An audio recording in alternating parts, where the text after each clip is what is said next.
The broadcast is now starting. All attendees are in listen-only mode. All right, welcome everyone to today's Title Topics webinar.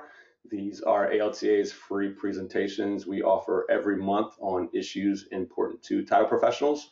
I'm Jeremy Yohe, ALTA's Vice President of Communications, and today we've got a great webinar lined up to help you improve your communication skills and inspire your staff to help them achieve greater results. Before starting, I just need to touch on a few housekeeping items. You can download a copy of today's presentation from the handout section of your GoToWebinar window pane. All of the participant lines are muted today. If you do have any questions during the webinar, please submit them through the questions box, and we'll hold some time for Q&A at the end of the presentation. As an added benefit, today's presentation is being recorded. After we have the file edited, you'll get an email with a link to the recording. And just a reminder, all of our free webinars are archived on ALTA's website at alta.org/title topics. That's alta.org/title topics. Do need to thank Fidelity National Title Group for sponsoring our Title Topics webinars this year. Their support allows us to provide these educational opportunities free of charge. And with that out of the way, please let me introduce today's speaker. Joining us today is Steve Rudolph of Steve Rudolph Coaching. Steve has worked with local, international clients, helping them build customer loyalty and really obtaining ROI on their training investment. And with that, Steve, I'll turn the presentation over to you. Thank you, Jeremy, and thank you, ALTA, for supporting today's webinar. Hey, thank you, audience members, for attending today. This says a lot about your commitment to growing your leadership capabilities, communications, and your title agency business. Today's leadership, growing your business by mastering your leadership communications, is going to follow the trusted leadership truism: grow yourself first, then your people, who in turn will grow your business. So congratulations on being here, taking a little bit of time out of your day, busy life, to work on your own leadership development. Let's jump into the content, and I'll say a little bit more about myself in just a moment. Our webinar goals today: strengthen your leadership communications with the goal of building a positive, collaborative, and accountable title culture. You know, we could have easily had a subtitle about building a culture for retaining, attracting, retaining, and engaging top talent, because in this tight labor market, I know a lot of title agency leaders and managers really struggle to find A players out there in the marketplace. But we'll focus on what we can control, which is our communications, to the degree that we can build a title agency that really attracts the best of the best. You're going to learn a couple conversation elements that most of your communications, if you begin to intentionally embed them in your communications, it will provide the clarity that people need to be successful while inspiring and motivating them. And we're going to play around with feedback a little bit today, because it's such an important communication, and be able to give this in a constructive way. And I'll teach you how to give negative feedback in a positive way, and a couple other little variations. And finally, hopefully you leave inspired and motivated to be the boss everyone wants to work for and nobody wants to quit. So a little bit about me, at the risk, this is the Food Network show, Hell's Kitchen. That's the chef, Gordon Ramsay. If you haven't seen it, I apologize. If you need some entertainment, I encourage you to watch it. So it's a food show where teams compete for the top prize, and Gordon, of course, is the egomaniacal, typical kitchen chef, and who just really rains down harshness on people at will. And I grew up in the restaurant business, and kind of grew up old school, you know. In my communication style, I eventually owned a fine dining steakhouse in northern Michigan, and I sold that about 7 years ago. But I was really a very harsh communicator, and on the DISC personality, I was a high driver and dominant, my way or the highway, and just believe, you know, that people get paid well, just come do your job, and you know, don't cause trouble.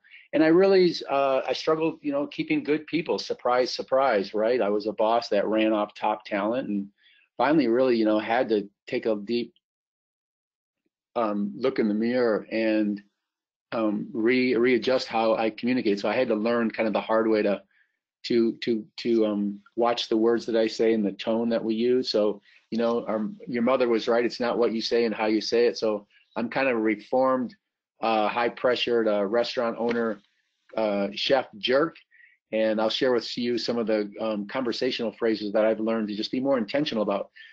And so today, just a little bit of context. You're going to learn a lot of scripts today, and you may, you know, some people are really have an allergic reaction to scripts that can feel really formulaic. But I think it's important. So today's going to be really a practical webinar, how to say the things you need to say with the words and tone. And so make it work for you. You might say, hey, Steve, I would never say it that way. And if that's the case, my response to you would be, that's fine. How would you say it? Because the scripts and the words and phrases we'll play with in our webinar today are just the way I would say it, and I tend to use this language. So make it work for you.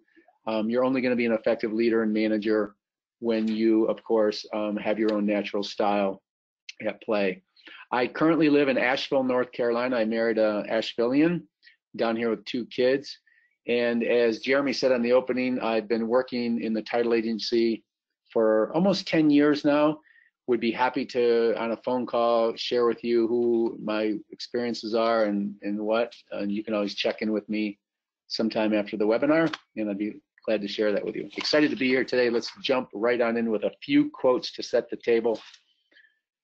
By Jim Collins, great book, one of the great seminal books on leadership, Good to Great. Great vision with mediocre people still produces mediocre results. So we all know that your title agency business is only as strong as your weakest employee.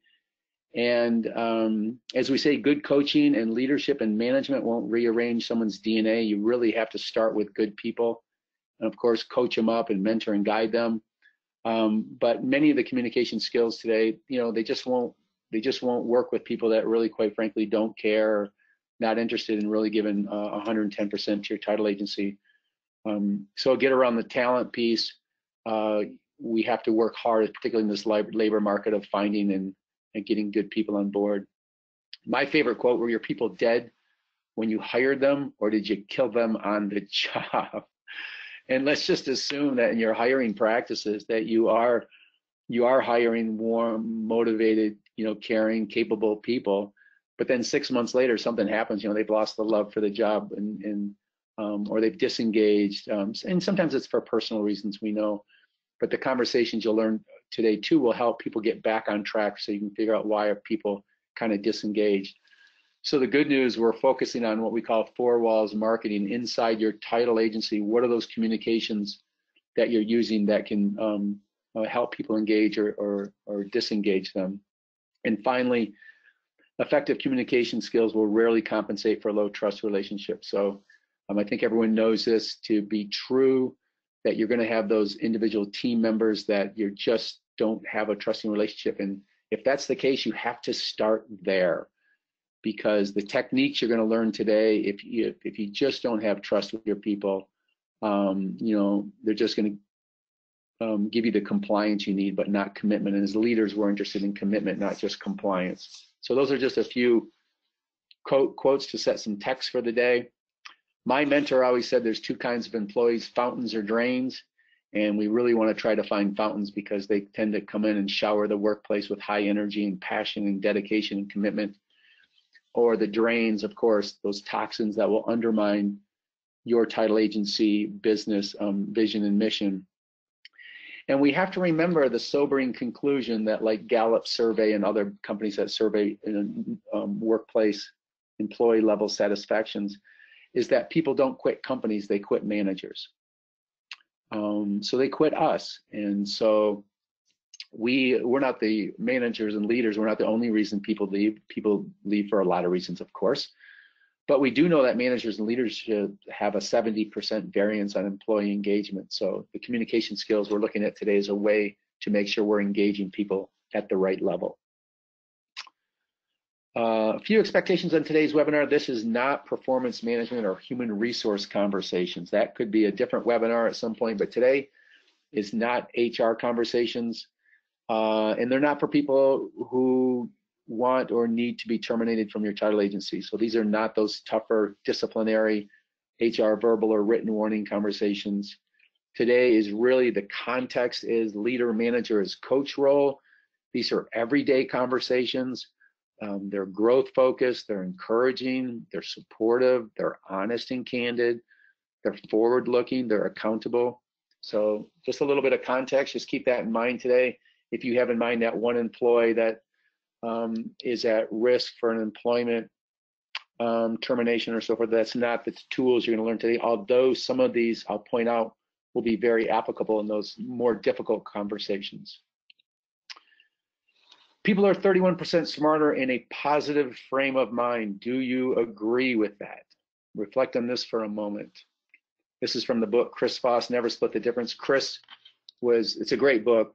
Chris was the US international hostage negotiator for the FBI for 21 years. And some of the concepts I'm sharing with you is what the FBI uses to negotiate with really bad people. So, but this idea, I think we would all agree that, yeah, we're at our best self when we're in a positive frame of mind, and we're more responsive, less reactive. We're able to think more strategically, less tactically, and we're generally being in this state makes us to be just more smarter and capable and effective as leaders and managers. So the backdrop is in our communications, we want to create a positive, encouraging, supportive title agency culture because we think in those environments, people are going to be at their best. And so that is a guiding framework for today. So words and conversations. I think, my opinion, they fall into two categories. The words and conversations we use either move the title agency business positive action forward, or it moves the action backwards. And I say that in kind of binary terms because words are actions and there is no neutral leadership communications. Why do I say that? Why would I assert that all leadership communications either are positive or negative, and there's rarely neutral? In other words, everything we say and do has an outsized impact on the receiver of that communication. And that is because as leaders and managers, we have formal authority. And when power is brought into a relationship, it changes the dynamics of that relationship. And it amplifies and distorts communications. If you've been leading and managing for long enough, you know that to be true. It's, the things that you say, that's not how people heard them, or it's not how they interpreted them. And why can't people, understand what I'm trying to say more clearly? So we have as leaders and managers, we have a neon blinking light on our forehead that says, I am the boss, I can make your life miserable. And that's basically the impact of formal authority and power in the workplace. So today we're really focusing on being intentional about our communications and the words and tones we use, because we know that it's either positive or negative. It's going to have an effect on it. So it requires us to kick off default mode, and under stress, most of us just go into autopilot, right? I think that's the danger of leadership and management, is complacency, or just going into that autopilot zone, and we don't think about what we're saying and how we're saying it because we're under so much stress on a day-to-day basis. So hopefully today, some of the phrases and words will help you in a very busy title agency office be more precise in your communications to get the outcomes you want. So here's a question for you. Do you consider yourself to be an effective communicator? Do you consider yourself to be an effective leadership communicator? And I have the sorry answer, the answer you don't want to hear. Your answer is irrelevant. And it's because it's not what we think, it's what others think is relevant. So we can, as leaders and managers, because we have so much outsized impact on others with our communications, everything we say and do can only be measured by the impact or outcome it's producing in the environment, not based on our intentions. Our intentions can be pure, but people are just hearing it in a distorted way. I didn't make up those rules. I think that's just the rules of leadership and power. So here's some symptoms of poor communication in the workplace. Low morale and trust, ambiguity and uncertainty around expectations, job functionalities, etc. Low or sub-performing productivity, chronic unresolved conflict, turnover, poor performance, lack of accountability, or subpar business growth. So these can all be symptoms of poor leadership communications. I'm sure everybody on the call today experiences these in some degree and has experienced them in some degree. Maybe some people are, really aren't experiencing anything, but hopefully, regardless of where you are on the call today, that there'll be a little bit of something for everybody, depending on your current culture and title agency performance. So let's get into the content and the elements let's deconstruct leadership communications. Let's start with the receiver of our communications, which is our people. And all employees have two fundamental needs that we have to address in the communications. Remember, the communication isn't for us, it's for them, our people. And there's the practical and the personal. In other words, the task or the relationship. So all of our communications, as much as we can do on a day-to-day basis in the heavy workflow, have to include these two elements, or ought to include these two elements. Here's some examples of the practical or task. These are the objectives or goals, the direction we want people to be heading, our concerns, our expectations or standards, the results we expect. So anything that provides the business sense, the standards, the directionality, the strategy, the goals, the outcomes, the measurements, that's all practical or task side. Very important to have these in the conversation. This provides, of course, the clarity for people of the direction and the expectations of us, the leader. And we have a person in front of us, a human being that's very complex, that's emotionally based and driven. And so we have to address the personal side of the equation as well. And these communications should include empathy, encouragement, support, without resolving this, taking responsibility from somebody, involvement, hope, and optimism. So we're going to play with some communication phrases and words that intentionally animate these two elements. If you just have, as a leader or manager, if you're really good, which I was on the task side, I shared with you a little bit of my history of being a reformed lunatic chef restaurant owner. And I was all in this left side category. It was all my way or the highway, just do your job because I said so. And very, very task oriented and not very relational oriented. So if you just have that, I find you can get performance out of people, you can get motivation out of people, but I find it's short-lived. And that over time, people's inspiration, caring, sense of purpose and meaning, and engagement to your operation diminishes over time. And I think we can all probably agree that, yep, that's a predictable outcome of a leader or manager who just speaks on the practical side, one kind of direction things. On the personal side of things, if you just are a personal, real caregiver, leader, manager, want to be like, you're just really concerned about harmony and positivity, but you don't drive people and you don't drive your title agency for significant outcomes and create a high performance mindset with your people, then we can predict the culture, right? It's going to be like the love boat, that everyone loves working for you and everyone loves working there. But it's a low performance, low productivity, probably low profitability title agency or business. So we need both. And that's what we're focused on in today's webinar. Oh, I missed autonomy here. That's, by the way, one of the biggest drivers of workplace motivation is people feeling like they have a say, an appropriate say over how the work is done. You and I included, nobody likes to be told what to do. And so to the degree that we can provide appropriate autonomy for our people, and this is where we give people trust and empower them to do the work, is a really important driver of motivation. And so we'll look at these two dimensions of our communications here moving forward. So I'll shape this up in this model, the support challenge model, and for you to think about your communications, your current communications. On the left-hand vertical side, you'll see the level of challenge, and along the lower horizontal from left to right is level of support. Challenge is the standards, the results, the outcomes, the high performance title agency culture that you build. It's having high expectations of people.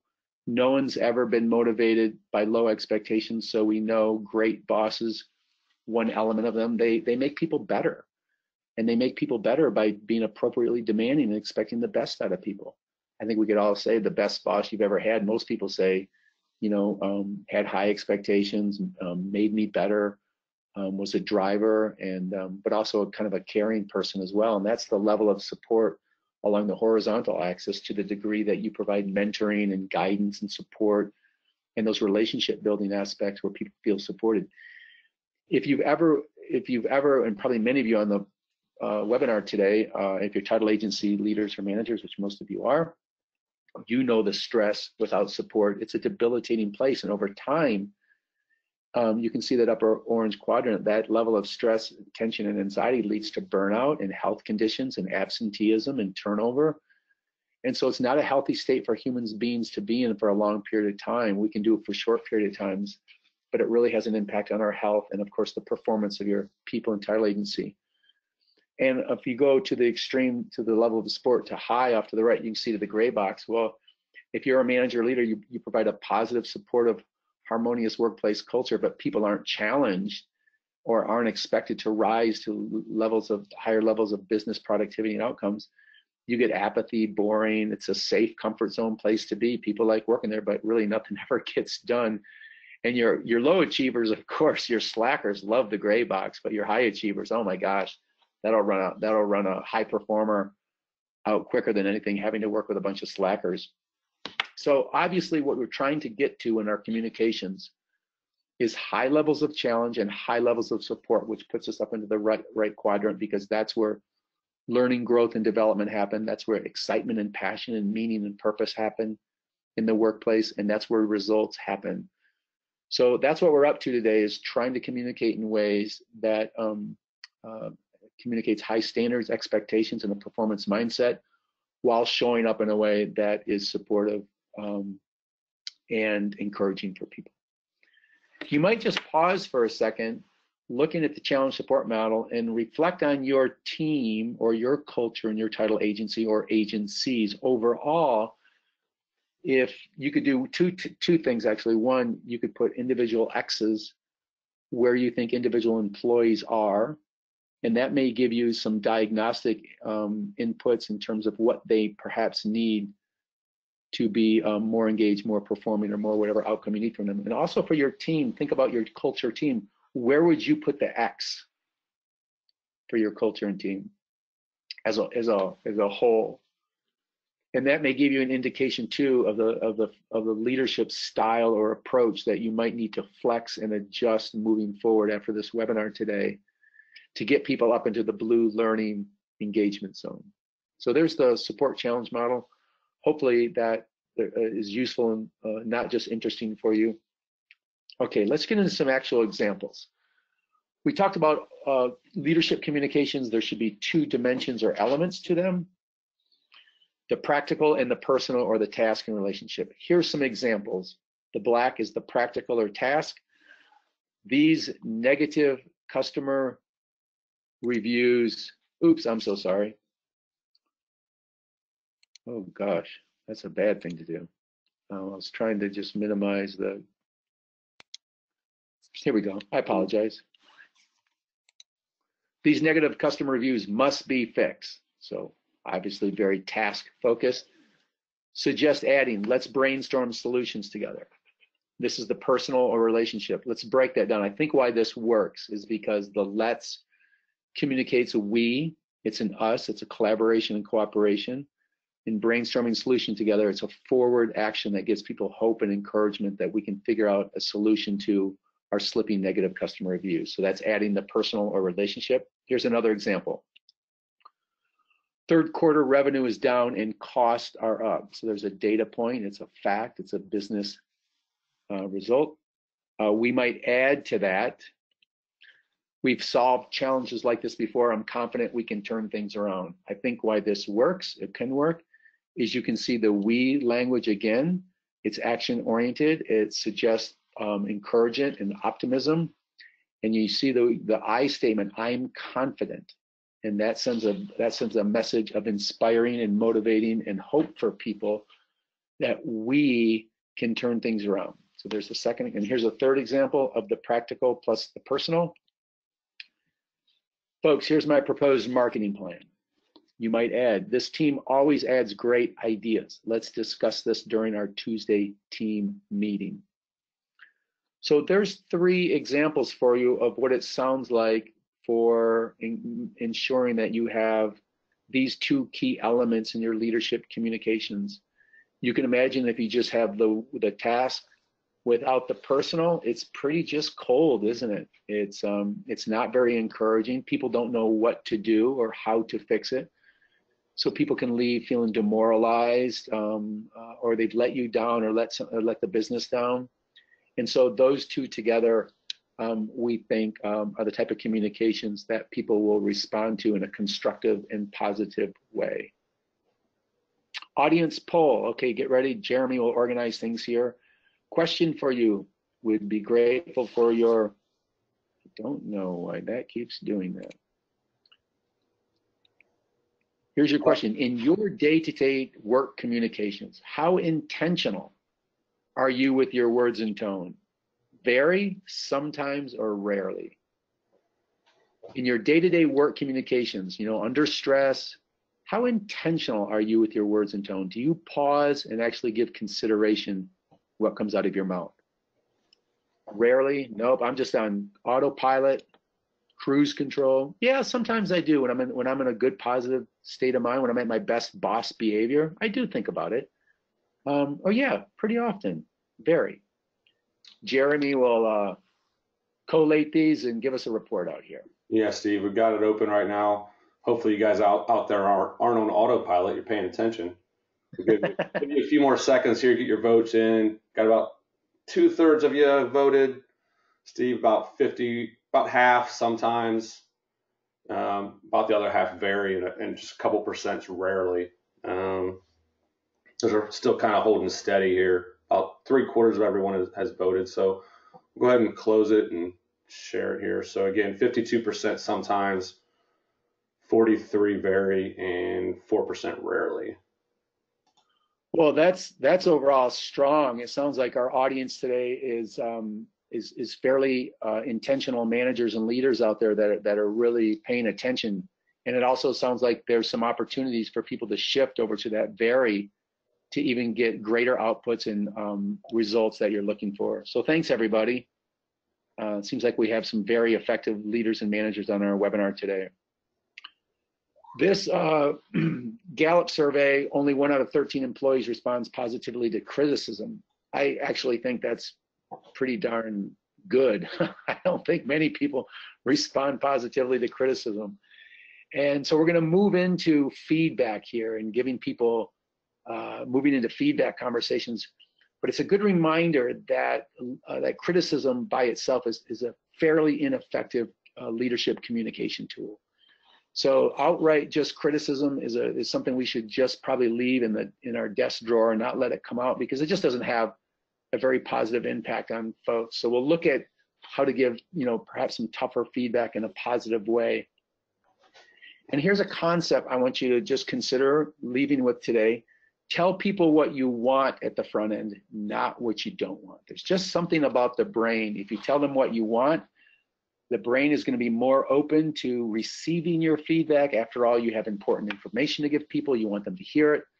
So we want to create an opening dialogue that puts them in the best place to get this feedback. Here's some examples for you. Avoid your team doesn't think you are a team player. So that's just coming out with the gap, the negative, what's wrong. You might consider trying this instead. I want you to lead the way in building a positive and collaborative team environment. To do this, we need to work on. Now notice, some of you might be saying, oh, you're kind of soft dancing around it, you're kind of coming into it. Actually, you can see by that final statement, to do this, we need to work on. So appreciate, at least in my style, I am going to get to the gap. I am going to get to the constructive or candid feedback. They are going to hear my assessment of their current performance. So we're going to get there. I'm just not leading out with it. And I'm not just, I don't know if some of you have probably, many of you have learned the feedback sandwich technique. It was pretty popular. Also, managers call it the crap sandwich. And that is where you give something sweet at the front end. You tell someone something positive that they're doing well. Then you give them the negative in the middle of the sandwich. And then you finish the bottom bun is something positive. And I'm not a big fan of techniques. And I know many managers aren't either, because it seems unauthentic and insincere. And people get onto it. They have employees have strong BS detectors. And when you start off with something positive, they know the negative's coming, so they're not even listening to you anyway. So this is different than that. This is stating the type of values and vision and culture and expectations you have for your title agency. And you can see that it's starting with what you want. Positive and collaborative team environment. That's a core value of my business. And so if that's a core value of your business, or an expectation, lead with that, because it's a way to reinforce it, and it's not a false positive. Here's a second one. Avoid, you are missing important details in your work. Try this instead. We are all committed to quality and high standards. I need you to demonstrate quality in everything you do. To do this, we need to. So again, it's leading with we. You can see the bubble one leads with I. And you want to avoid, you see the two avoids have the you. You generally want to avoid using you to lead out. That causes people to be defensive, and it shuts them down early in the conversation, and it diminishes the chance that you're going to have a constructive two-way dialogue. So you can see the intentional use of the pronoun we. Quality and high standards is an expectation at this title agency. And here's the I language, I need you to, and there's that kind of task directive, and that we are going to get specific. So there's one frame of a communication framework, a construct for you to consider using moving forward. Tell them what you want, not what you don't want. Audience poll, second and last one of the day. Question, when you address workplace issues, performance, or behaviors, do you tend to focus on the gaps, or that negative first, or the positive outcome you expect? Oh gosh, things are jumping around here. Gaps or outcome is your choice here. When you're addressing a particularly negative workplace issue, do you start with the gap, the negative, the concern, or do you start with the outcome? Just be curious if you're that intentional with. Yeah, we got the poll open. Looks like we've got some compassionate leaders out here who understand the team mentality and not wanting to put people on islands. Hey, and they're voting faster too. Good job, everyone. Got about 2/3 of you. We'll give you a few more, about 5-10 more seconds here, and we'll close the poll. It's about 50-50 right now, Steve. Okay. Most managers that I work with would say they tend to lean toward the negative or the gap. I don't know why, but we do.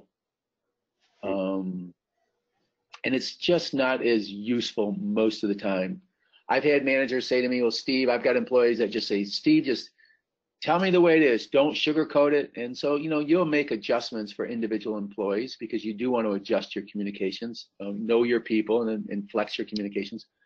But for the most part, to the degree moving forward, I would just encourage you to try on leading out with the outcome, your expectations first, and then address the gaps at the back end of the conversation. And see if those conversations are more beneficial. It's just something for you to test moving forward. So Steve, do you think that comes with just the time of the business? If there's lots of orders coming in the door, and you're more focused on the gaps as opposed to taking a few minutes to thinking about the outcome.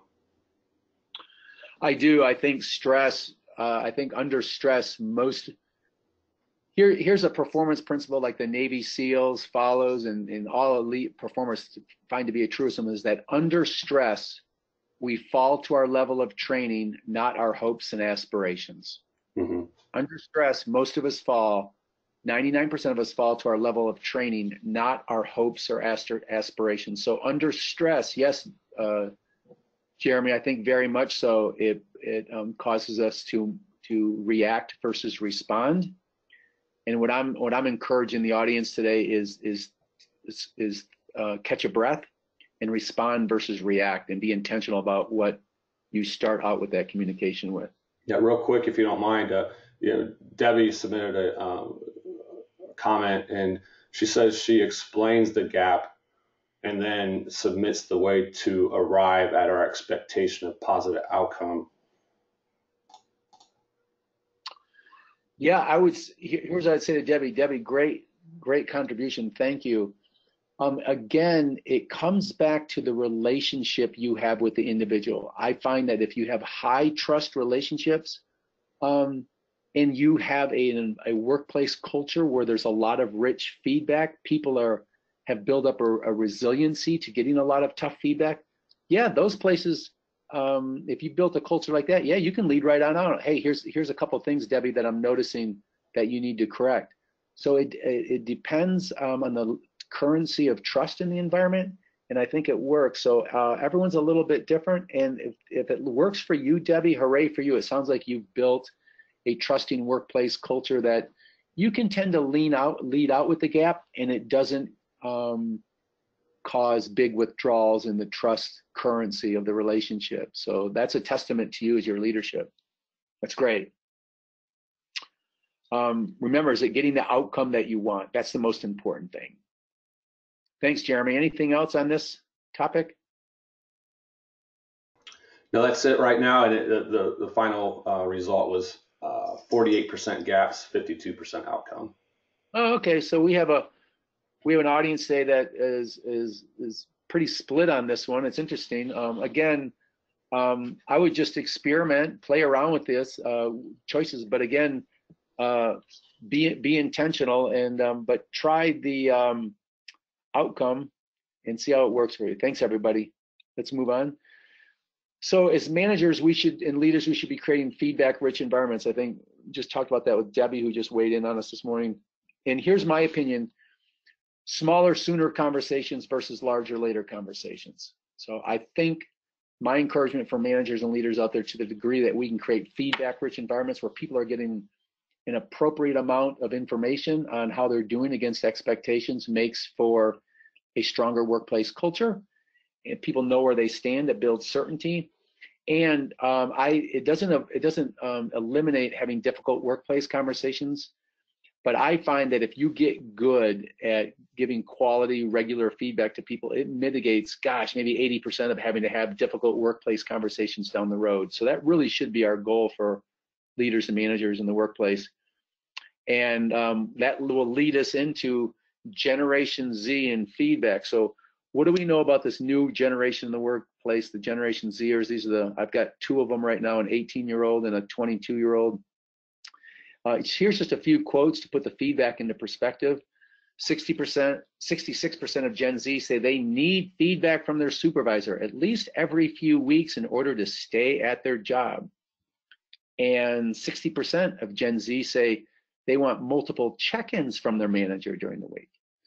Of those, 40% want the interaction with their boss to be daily or several times a day. Some of you out there are probably groaning like, daily, are you crazy? And finally, another 67% of Gen Z is comfortable with having their manager check in with them, but only for 5 minutes or less. A couple of recent sources. So as far as everything else I've read, the Generation Z may surprise you, but they do want a lot of feedback. I think they've grown up in an information-saturated world where they get a lot of information. And so this, in terms of talent retention and culture building, are you and your managers and supervisors given the workforce great and regular feedback? So I think this just really supports that we need to get good with this communication skill set. I think the good news, if you look at the third quote there, only for 5 minutes or less, if you get comfortable and confident and competent at giving regular quality feedback, folks, this only takes a minute to give good feedback to somebody or useful feedback to someone. So, if you say, well, why don't you give more feedback? Many managers would say time, but I can really tell you I'm going to take time off the table as an excuse for you, because when you get good at it, it really just takes 30 or 60 seconds to give someone some great feedback. So I think if you work at it, it'll be kind of a natural communication tool for you. And it's certainly an expectation of this younger workforce coming in terms of the cultures they're attracted to. Is this title agency that I'm considering working at, is your title agency a place where I can learn, grow, develop, and are there career opportunities? And these are conversations you should be having during the interview, or the attraction and interview process with people, letting them know what are the tangibles, the employee value proposition that you're offering for people. But for you to be able to say this is a place where you're going to get a lot of feedback, there's growth, there's development, there's opportunities, I think is going to really set you apart from other title agencies in terms of what the younger workforce is looking for. Okay, here's a few feedback examples. You judge the quality of them. I just made up a few for fun. Here's one. Catherine, people are saying you have a bad work attitude. You need to turn that around starting now. Catherine, people are saying you have a bad work attitude. You need to turn that around starting now. So that's one. Some of you are out there like, yeah, that's awesome. I love that one. That sounded like me and the restaurant owner. Number two, Blake, I've heard lately you've been a great team player. That's awesome. How do you think your overall work performance is going? So number two, Blake, I've heard lately you've been a great team player. That's awesome. How do you think your overall work performance is going? And number three example, Grace, I have two examples of recent work outputs of yours that falls below quality expectations. I'm confident that together we can get on the same page. How's that sound to you? Well, hopefully folks find three to be the more effective of the three. If you disagree with me, that's okay. Number one, obviously, there's just the task. There's the you language. It's starting off with a negative, the gap. It's critical. There's no, it's all tasks, no relationship. There's no path forward. There's no conversation. And we can imagine that Catherine's going to be pretty demoralized by that one. The second one, Blake, I've heard lately you've been a great team player. That's awesome. How do you, vague, right? It's like he's dancing around the bush. How do you think your overall work performance is going? We would say, you know, that's a statement disguised as a question. There's something buried in there. It's not specific. It's not concrete. There's no facts other than I've just heard. So it's pretty vague in general. So I don't think that's very effective. And I think the number three is the most effective. You can see I have two, and this one I'm leading out with the gap. So I'm kind of doing this intention to highlight that, but I'm leading out with the gap here. And as managers, we say facts are our friends. So I have two examples. So there's some facts or some specificity around outputs. I'm mentioning it's falling below quality expectations. So I'm stating that piece right there. And then here's the I language. So here's the relationship part. The first part is task. And here's the relationship part. I'm confident that together we can get on the same page. How's that sound? So I'm bringing in the collaborative language, the we, the partnership, and I'm asking, how's that sound to you? I want to build a rich, respectful relationship right there so we can move and have a rich conversation. So there's three examples. Hopefully most people thought the third one was best, but if you didn't, that's okay. Okay, let's look at feedback a little bit more here. Delivering negative feedback in a positive way. So here's some other examples for you to leave with today. And just these are just some phrases to try on with your own style and spin on it. The reason I wanted to meet is to make sure we are both heading in the same direction. So I think this works because it sets somewhat of a positive tone. It sets a partnership. There's the we language, and it avoids defensiveness by omitting you. Now, keep in mind, they're going to get the negative feedback or the gap. We're going to get there, but this is just a way to open up the conversation and frame it up in a way that's going to be constructive and useful. Second example, your performance during yesterday's shift raised some concerns for me. Here's what I'm seeing. I think this can work because it's direct and straightforward and little ambiguity. Now, a statement like that, of course, a lot of times employees would say, oh my gosh, am I in trouble? Or they think they're in trouble. And if the case is that they could be in trouble or are in trouble, then I want to set a tone that says, yeah, I'm concerned. So be intentional about the words and tone you use and make sure it reflects the proportionality of the gap that you're addressing. And finally, your team appears not on the same page. Let's discuss your leadership and how I might provide useful guidance and coaching. And I think this can work because it's empowering, it's direct, it's collaborative. It's got the we language in there, let's discuss. It's an action forward. And it also is encouraging and supportive because I'm already letting you know that I'm prepared to provide you some guidance, mentoring, and coaching to help you be successful. So it's a very forward-looking conversation. So those are 3 examples, just as a way, if you have some gap or negative feedback to give someone how to frame up the conversation, to get into it, to prepare the person to have a rich conversation, but not shut them down and have them become defensive early on. Because if they go into that fight or flight state early on, then it's hard to recover from that conversation, because we want it to be a 2-way dialogue. Remember, this is not an HR performance, difficult workplace conversation, although some of these could head that direction. So those are just a few examples for you, for your consideration. Use your own language. And let's move into listening as we close up today's webinar. The beauty of empathy is that it doesn't demand that you agree with the other person's ideas. This is again from Chris Voss, the book FBI Never Split the Difference. Appreciate the power of this, particularly in more heated, maybe difficult workplace conversations where there's chances of disagreement, high emotion, and they're high stakes conversations. We're not covering that in today's webinar, these more tough conversations. But the power of empathy says, it's a yes and. It says, I hear your viewpoint. I hear your perspective. I hear your opinion. And I have a different viewpoint. So empathy is a yes and. Is like, I can walk in your shoes. I can see how you're drawing that conclusion. And I have a different perspective. And it's a very powerful move to make with people. And I'm going to make a decision. In a lot of these conversations, one of us is going to be wrong and one of us is going to be right. And as a manager, you're going to be right and they're going to be wrong. I just like saying that.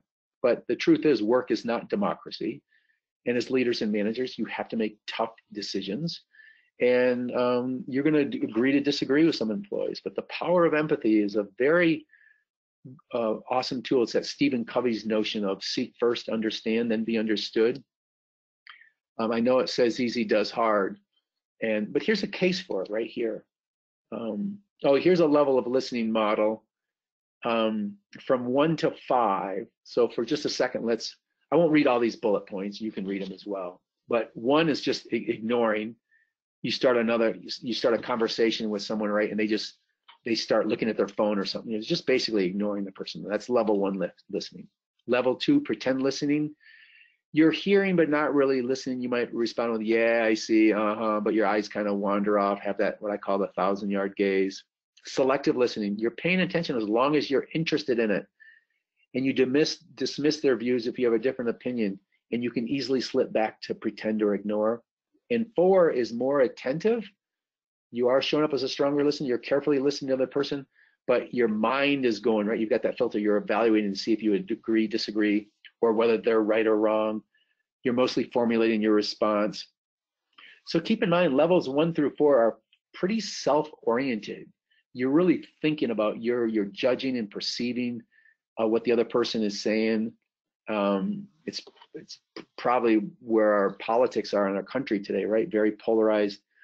But level 5 is really empathetic listening. It's 100% other focus. You're curious about the other person's experience, perspective, and conclusions. You're not only listening to words, tones, and feelings, emotions, and body language with a high degree of understanding, respect, and without judgment. Obviously, level 5 is very difficult to do in a busy workday.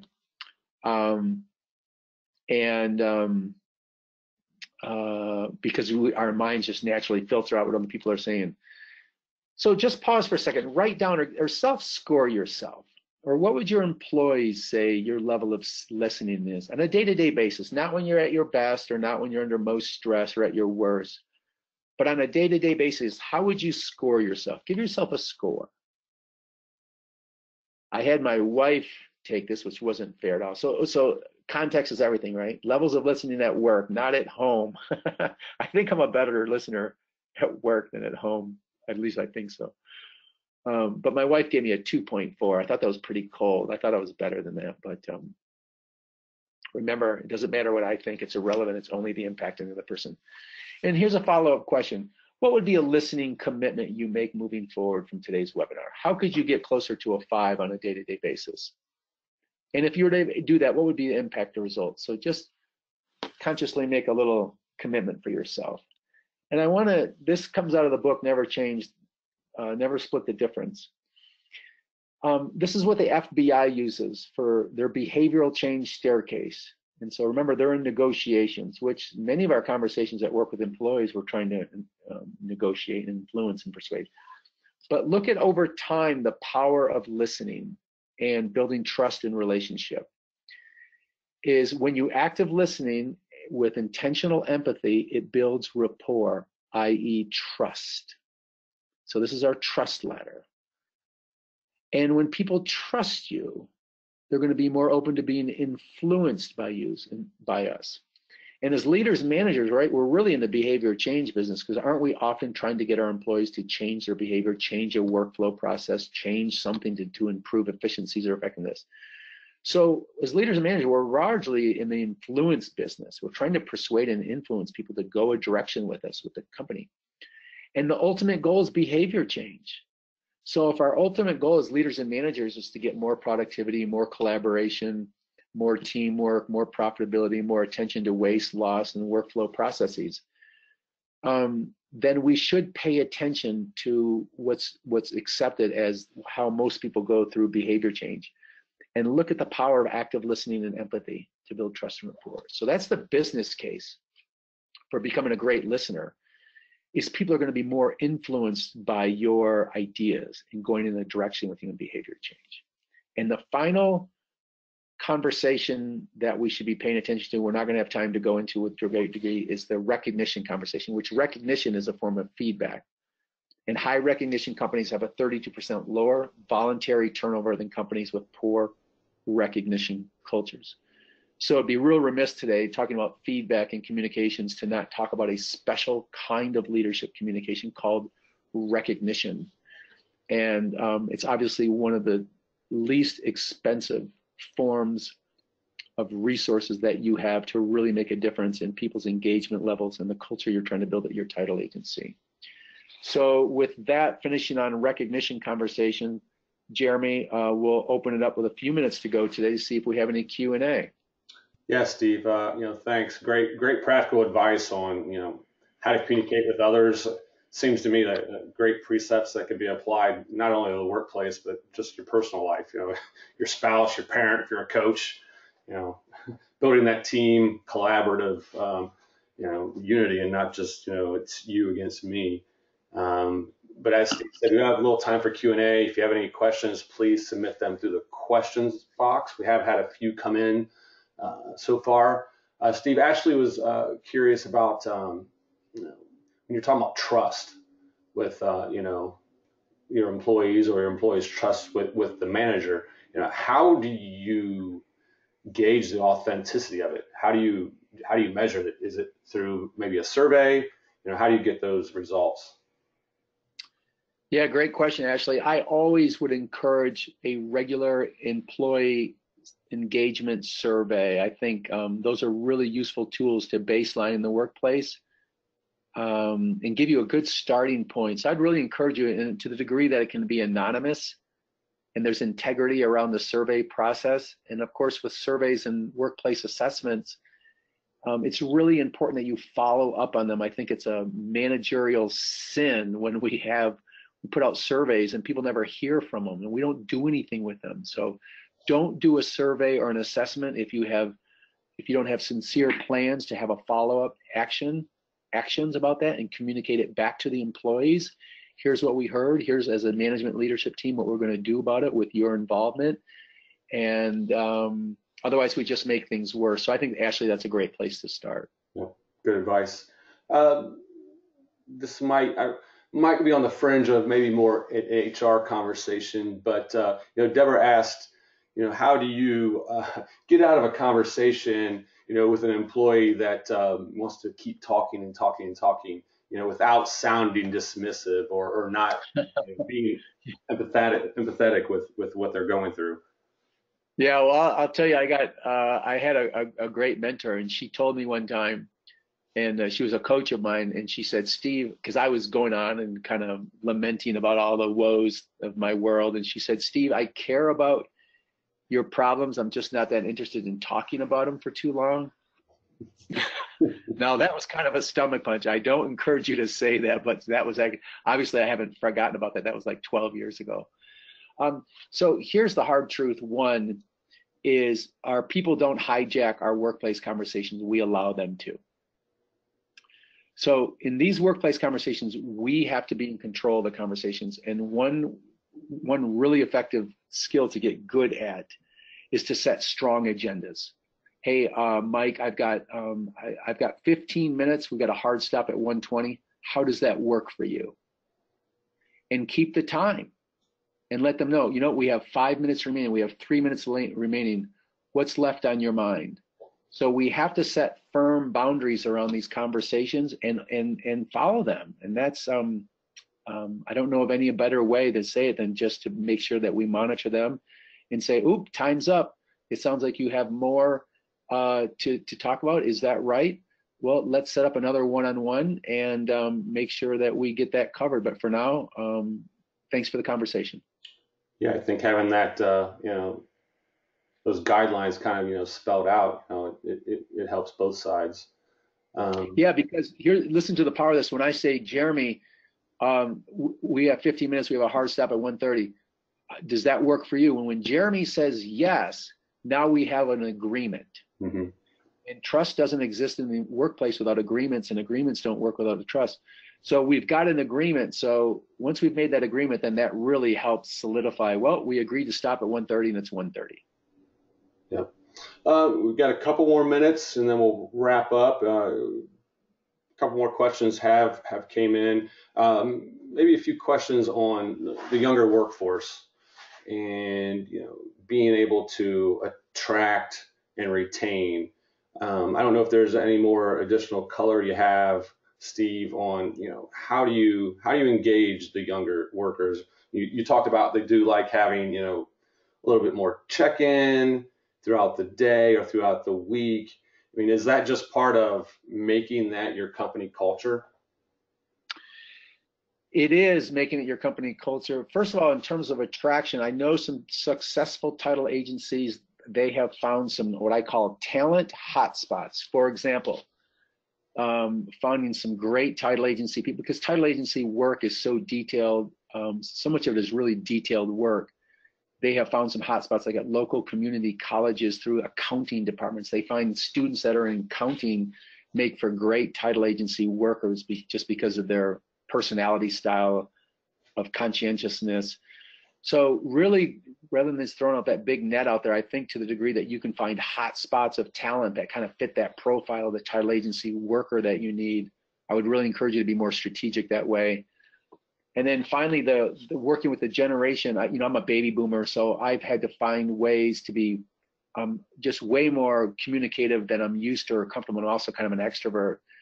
So I think over communication, and the younger generation I find really values transparency. They want to be in the know. Like, this is the generation that everyone wins a trophy, and they've had a seat at the adult table since they were young.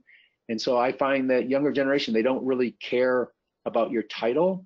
They want to know, is this a place I can grow? Can I advance? Are there leadership opportunities here for me? Can I sharpen my skill sets? And so I think to the degree that you can build a more transparent culture and sharing a lot of business information and also feedback to them is a good place to start. Okay. All right, we've got two more, and if you don't mind, we'll try and get through them both. And the last one's actually kind of interesting. So this one's interesting as well, but the last one will blend your previous work experience with title. So Yvonne wanted to know, okay, you have this open conversation with your employee, you're building this trust, and it's almost kind of like a friendship. How do you avoid them expecting special favors at work? Oh, so that's a great question, Yvonne. I'm not sure what you mean by special favors. Well, I'm guessing maybe, hey, I need to leave work early on Friday or something, a little happy hour, or can you send maybe these title orders over to someone else? So I'm not sure exactly what the special favors are at work, but, I'm guessing maybe, since we're buddies, I maybe don't have to work as hard, or. I don't know. That's what I'm Well, kind of gleaning from that. yeah, it's a great question. So I'll at the risk of appearing vague and evasive, the worst F-bomb I think you can have dropped in the workplace is "this is not fair." So people need to view the workplace as a fair place to be.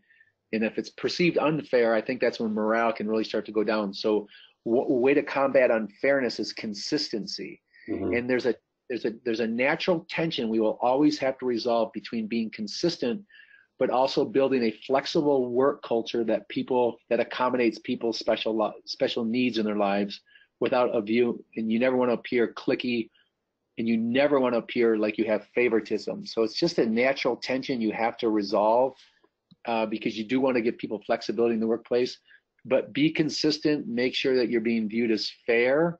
And I think transparent and candid conversations with your team about that has to be an ongoing conversation, because I don't think there's any silver bullet there.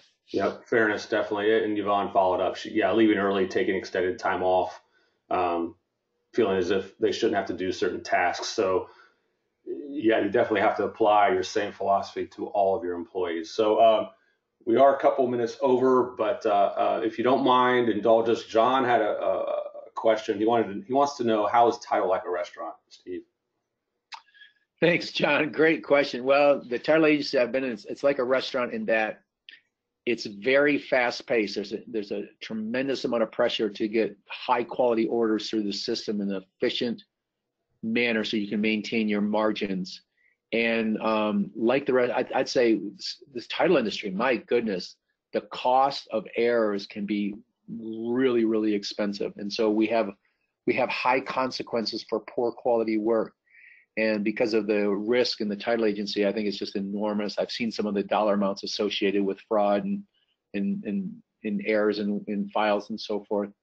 So I think the pace, the complexity of the product during the day that you're trying to push through, and the level of coordinated teamwork that has to happen, I see a lot of parallelisms, quite frankly. Yeah, a lot of pressures to whether your restaurant deliver that, delicious food, or make sure the closing is perfect every single time.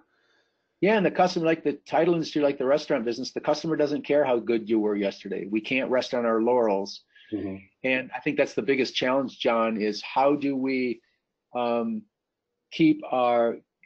be tough on standards and gentle on people. Is my motto. Yep. All right, Steve. Well,